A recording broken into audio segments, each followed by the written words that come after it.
Hello जय हिंद साथियों, स्वागत है आप सभी का सत्या एक्सीलेंट यूट्यूब चैनल पे। आज की डेट में आपका एग्ज़ाम हुआ है। आज की डेट की बात करें तो 17 सितंबर 2021 से जो कि इलेक्ट्रीशियन सेकेंड ईयर के छात्र एग्ज़ाम देने गए थे सेंटर पे। 3 छात्र अपने कॉलेज के गए थे। उनका कहना है कि सर आज की डेट में ये क्वेश्चन पूछे गए थे। तो जितने भी उन्होंने बताया है कि सर ये क्वेश्चन थे जो कि ज़्यादातर यहाँ पर पूछे जा रहे हैं, तो मैंने सारे क्वेश्चन को यहाँ पर कवर कर लिया है। तो आज की डेट में जितने भी छात्र किसी भी राज्य के एग्ज़ाम देने गए थे तो यहाँ पर मिला सकते हैं। वैसे मैं आपको बता दूं, हर एक राज्य में अलग अलग क्वेश्चन देखने को मिल जाता है। और दोस्तों एक ही राज्य की नहीं, यहाँ पर बात करें तो एक ज़िले में यदि आप ITI सेकेंड ईयर के छात्र हैं, यदि एग्ज़ाम देने जाते हैं तो आपको डिफरेंट डिफरेंट टाइप के क्वेश्चन देखने को मिल जाता है एक ही क्लास में। तो ठीक है, यहाँ पर आप क्वेश्चन को देखिए और समझने का प्रयास कीजिए। और यदि आपका एग्ज़ाम नहीं हुआ है तो जब भी एग्ज़ाम होगा कुछ यहाँ पर इस तरह के क्वेश्चन पूछे जा रहे हैं तो आप मिलाकर अच्छी तैयारी कर सकते हैं। तो चलिए क्वेश्चन स्टार्ट करते हैं। तो इसमें पहला क्वेश्चन पूछा गया था कि एक सक्रिय घटक कौन सा है। उन्होंने जो बताया ये क्रम वाइज नहीं बताया, लेकिन जो उन्होंने बताया मैंने एक कॉपी पे लिखा और सारे क्वेश्चनों को टाइपिंग करके मैं आपको यहाँ पर बता रहा हूँ। तो मैं यहाँ पर क्रम से कर दिया हूँ, तो आप वीडियो को कंप्लीट जरूर देखिएगा और पूरा क्वेश्चन समझने का प्रयास कीजिएगा। पहला क्वेश्चन इसमें पूछा गया था कि एक सक्रिय घटक कौन सा है। तो देखिए ट्रांजिस्टर जो आपका आता है सक्रिय घटक के अंतर्गत आता है। बाकी आपको कन्फ्यूजन करने के लिए प्रारंभ करने वाला दिया गया, रोकने वाला दिया गया और संधारित्र दिया गया है। लेकिन इसमें आपका जो सही हो जाता है डी ऑप्शन करेक्ट आंसर हो जाता है। आगे बढ़ते हैं अगले क्वेश्चन पे।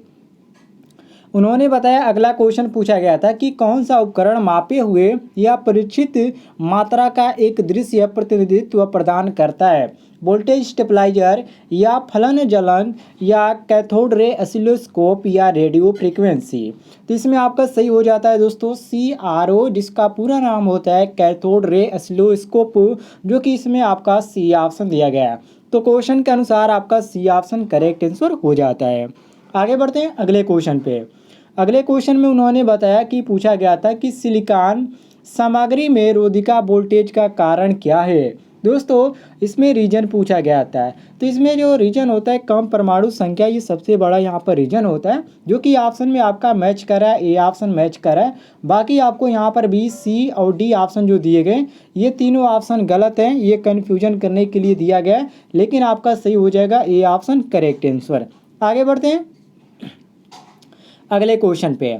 अगले क्वेश्चन में उन्होंने बताया कि पूछा गया था कि कौन सा फिल्टर सर्किट रेक्टिफायर सर्किट में वोल्टेज स्पाइक्स को हटाने में सक्षम है, जैसे कि LC फिल्टर या RC फिल्टर या संधारित्र इनपुट फिल्टर या श्रेणी प्रेरकत्व फिल्टर। तो इसमें साथियों सही हो जाता है आपका ऑप्शन नंबर A, जिसको हम LC फिल्टर के नाम से जानते हैं। यहाँ पर मारेंगे हम A ऑप्शन, बिल्कुल करेक्ट आंसर, ध्यान दीजिएगा।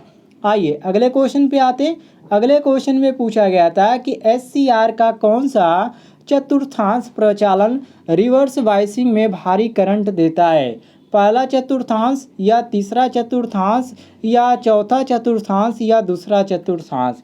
दोस्तों आप लोग कहेंगे कि सर आप क्यों ना यहाँ पर सभी क्वेश्चनों का फटाफट आप आंसर बता रहे हैं, क्यों ऑप्शन आप पढ़ के बता रहे हैं। तो देखिए जितने भी छात्र एग्जाम देने गए थे उनका कहना था कि सर यहाँ पर क्वेश्चन तो बिल्कुल समझ में आ रहा है, ऑप्शन ही यहाँ पर कन्फ्यूजन कर रहा है, क्योंकि जो सभी ऑप्शन है ये बिल्कुल एक तरह से दिया गया और ये ज़्यादातर कन्फ्यूज कर रहा है। इसलिए मैं सारे क्वेश्चन को आपको यहाँ पर ऑप्शन सहित बता रहा हूँ ताकि आपको कोई भी दिक्कत न हो। तो यहाँ पर आपका सही हो जाता है ऑप्शन नंबर B, बिल्कुल करेक्ट आंसर, तीसरा चतुर्थांश। B ऑप्शन हम करेक्ट आंसर मारेंगे, सभी लोग मिला लीजिएगा। आगे बढ़ते हैं अगले क्वेश्चन पे। अगले क्वेश्चन में पूछा गया था कि इलेक्ट्रिक ड्राइव सिस्टम में किस पावर मॉड्यूलेटर का उपयोग किया जाता है। साइक्लो कन्वर्टर्स का या आवृत्ति गुणक का या चरण अनुक्रम सूचक का या सर्वे नियंत्रण वोल्टेज स्टेबलाइजर का। तो इसमें साथियों आपका सही हो जाता है ऑप्शन नंबर A, जिसको साइक्लो कन्वर्टर्स के नाम से जानते हैं। ये ऑप्शन हमारा करेक्ट आंसर हो जाएगा। आगे बढ़ते हैं अगले क्वेश्चन पे। अगले क्वेश्चन में पूछा गया था, ये DC से क्वेश्चन था, DC मोटर से, कि DC मोटर में बलाघूर्ण के समानुपाती अब कौन सा है, जैसे कि बैक EMF को क्या हम बोलते हैं। देखिए बैक EMF को हम EB से इंडिकेट करते हैं, इसको नोट कर लीजिएगा। यहाँ पर आपका फील्ड धारा दिया गया है, ठीक है। आई एफ का मान यहाँ पर दिया गया है और ये आपका देखिए सीरो का वोल्टेज और यहाँ पर आर्मेचर करंट दिया गया है। तो डीसी मोटर में बलागुण किसके समानुपाती होता है? मोस्ट इंपॉर्टेंट क्वेश्चन है, इसको रट लीजिएगा। तो सीरो के वोल्टेज के समानुपाती होता है, मोस्ट इंपॉर्टेंट है। ये आपका सही हो जाता है, सी ऑप्शन करेक्ट आंसर, मिला लीजिएगा। चलिए आगे बढ़ते हैं अगले क्वेश्चन पे। अगले क्वेश्चन में पूछा गया था कि रिक्तीकरण क्षेत्र कैसे व्यवहार करता है? प्रतिरोध के रूप में या कुचालक के रूप में या सुचालक के रूप में या अर्धचालक के रूप में? दोस्तों रिक्तीकरण जो आपका होता है वो केवल कुचालक के रूप में ही व्यवहार करता है। तो ये आपका जो सही हो जाता है ऑप्शन नंबर बी बिल्कुल करेक्ट आंसर हो जाएगा। बी ऑप्शन हम करेक्ट मारेंगे। अगले क्वेश्चन पे आते हैं।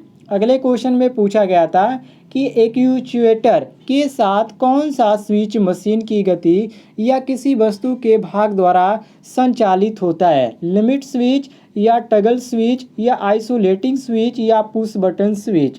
तो इसमें आपका सही हो जाता है ए ऑप्शन, जिसको बोलते हैं लिमिट स्विच।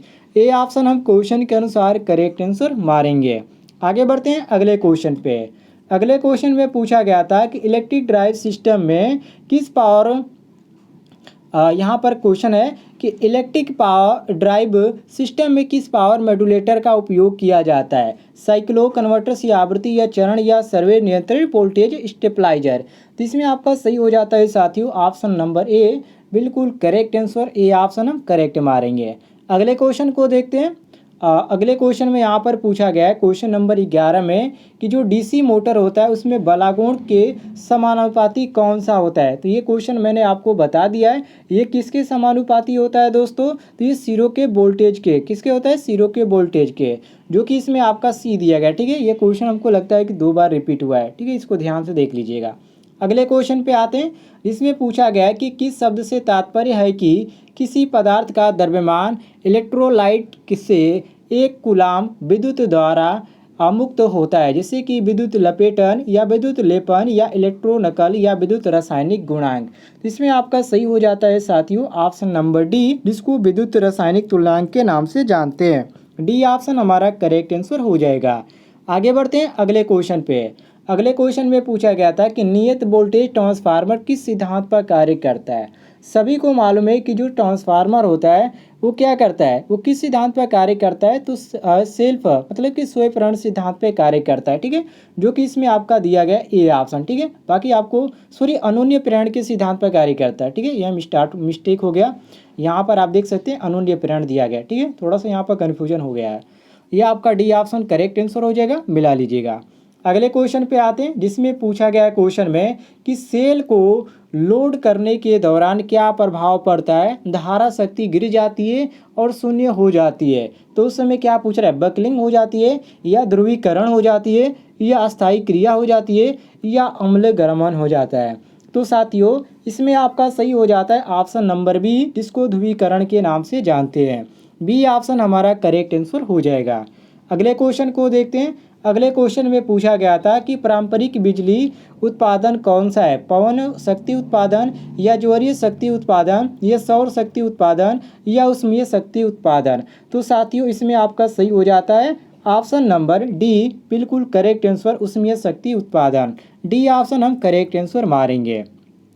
आइए अगले क्वेश्चन को देखते हैं, जिसमें पूछा गया है कि किस प्रकार का एसी प्रसारण सार्वभौमिक रूप से अपनाया जाता है? 2 फेज तार, 4 तार या 2 फेज 3 तार या सिंगल फेज 2 तार या 3 फेज 3 तार? ये मोस्ट इंपॉर्टेंट क्वेश्चन है। तो इसमें जो आपका सही हो जाता है 3 फेज 3 वायर। तो ये आपका डी ऑप्शन करेक्ट आंसर हो जाएगा, मिला लीजिएगा सभी लोग। आगे बढ़ते हैं अगले क्वेश्चन पे। अगले क्वेश्चन में पूछा गया है कि लीकेज करंट प्रोटेक्शन से बचाव हेतु वायरिंग सर्किट के साथ कौन सा सर्किट ब्रेकर लगाया जाता है? जैसे कि यहाँ पर दिया गया है OLCB अर्थात आयल सर्किट ब्रेकर, MCB यहाँ पर दिया गया है, यहाँ पर आपका MCB दिया गया है मिनिएचर सर्किट ब्रेकर, ठीक है। और यहाँ पर दिया गया ELCB अर्थ लीकेज सर्किट ब्रेकर, ठीक है। और यहाँ पर आपका MCCB दिया गया, ठीक है। तो यहाँ पर आपका जो सही हो जाता है बिल्कुल करेक्ट आंसर वो आपका सी ऑप्शन सही हो जाता है, अर्थ लीकेज सर्किट ब्रेकर, जो कि लीकेज करंट प्रोटेक्शन को क्या करता है? बचाने में कार्य करता है। इसका ELCB का जो पूरा नाम होता है अर्थ लीकेज सर्किट ब्रेकर, सही हो जाता है। आगे बढ़ते हैं।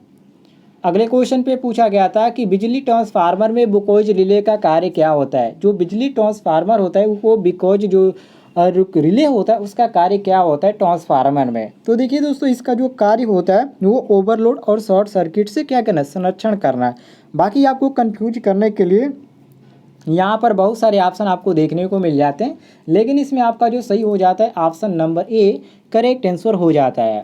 आगे बढ़ते हैं अगले क्वेश्चन पे। अगले क्वेश्चन में यहाँ पर पूछा गया है कि सर्किट ब्रेकर की टूटने की क्षमता का मूल्यांकन कैसे किया जाता है, मतलब किस चीज़ से हम कर सकते हैं। इसका मूल्यांकन किया जाता है MVA के द्वारा, ठीक है, MVA के द्वारा इसका मूल्यांकन किया जाता है, नोट कर लीजिएगा। ये आपका सही हो जाता है सी ऑप्शन, सभी का सी ऑप्शन करेक्ट आंसर हो जाएगा। नेक्स्ट क्वेश्चन पे पूछा गया था कि यदि तेल अत्यधिक गर्म हो जाए तो तेल सर्किट ब्रेकर में क्या होता है, मतलब कि ऑयल सर्किट ब्रेकर में क्या होता है यदि तेल अत्यधिक गर्म हो जाता है। तो ये दोस्तों कम पराविद्युत शक्ति क्या कर देगा, ये पैदा करता है। तो ये आपका जो सही हो जाएगा सी ऑप्शन करेक्ट आंसर हो जाएगा। यदि आपको किसी भी क्वेश्चन में किसी प्रकार का डाउट होता है तो कमेंट में पूछ सकते हैं, आपको जानकारी मिल जाएगी।